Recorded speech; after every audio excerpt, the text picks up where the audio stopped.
Welcome back here in ancient Egypt. I'm your host, currently balding. Our group's topic was Egyptian innovations and inventions. During this video, we'll be cutting between me talking and Robin talking. He's not here in this room. I don't know why I pointed. Take it away, Robin. The first thing I'll be talking about is writing. Papyrus sheets are the earliest paper-like material. All other civilizations used stone, clay tablets, animal hide, wood materials, or wax as a writing surface.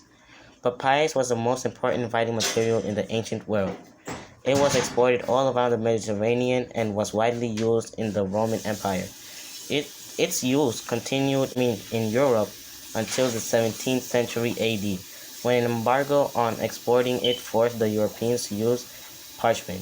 Talk about getting cancelled. Am I right or am I right? Egyptians mixed vegetable gum soot and beeswax to make black ink.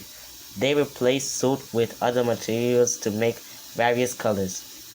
Thank you, Robin, for your contribution. Well, I guess it's my turn to present. Scientific contributions that the ancient Egyptians have developed have not been forgotten. Many are still being used today. For example, all the way back in 3000 BCE, the designers of the Great Pyramid of Khufu used a mathematical formula that is still being used a millennia later. See, us human beings are fine. We're smart individuals. We think with our brains and we solve whatever new problems that arise. Oh, people are still not getting the COVID vaccine. And people are still dying out there? Okay. So forget what I just said. One of the biggest things that people think about when they think about ancient Egypt is mummies. But mummification required embalming. Embalming was a complex process that took several weeks to complete, like making a song. In the first step, embalmers cut open the body and removed all of the organs except for the heart. I remember my first time. The removed organs were then stored in special jars. Now I know this sounds like someone's rampant fanfic, but bear with me here. Next, the embalmers used a special substance to dry out the body and later applied some special oils. What this special substance was, we don't know. The dried out body was then wrapped in linen cloths and bandages, with the embalmers often placing special charms inside of the wrapped bandages. So the next thing I'll be talking about is farming and irrigation. So Egyptians developed and utilized a form of water management known as the basin irrigation. This practice allowed them to control the rise and fall of river to best suit their agricultural needs. A crisscross network of earth walls was formed in a field of crops that would be flooded by the water. Using the power of oxen to pull the plow revolutionized agriculture, and modified versions of this Egyptian invention are still used by farmers in developing countries around the world. The shadoof is a long balancing pole with the weight on one end and a bucket on the other side. The bucket is filled with water and easily raised, then emptied onto the higher ground. The sickle is a curved blade used for cutting and harvesting grain, such as wheat and barley. Get out of my broom! Get out!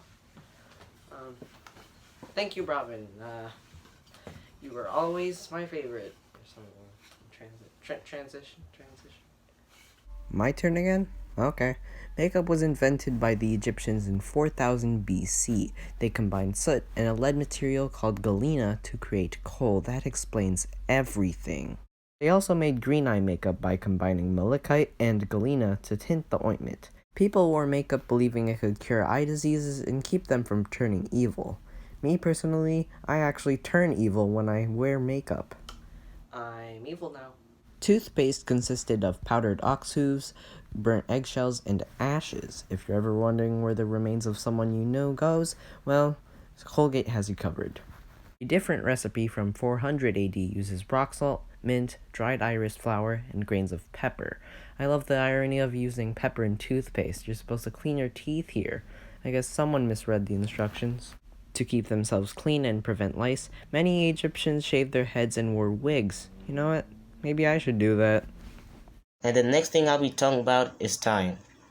The Egyptians created the solar calendar based reappearance of the dog star Sirius. This was coincided with the yearly flooding on the Nile.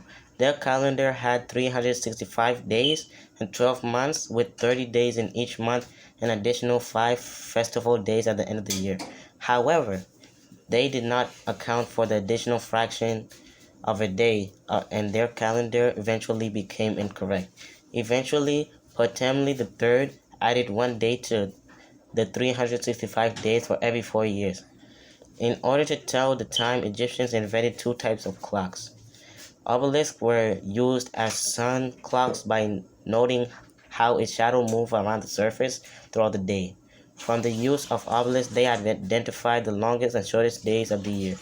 The inscription in the tomb of the court official Amenemhat, dating to the 16th century BC, shows a water clock made from a stone vessel with a tiny hole at the bottom, which allows water to drip at a constant rate. Well, that's the end of our presentation. If you didn't like it, that's fine. That's just how it is here in Egypt, you know?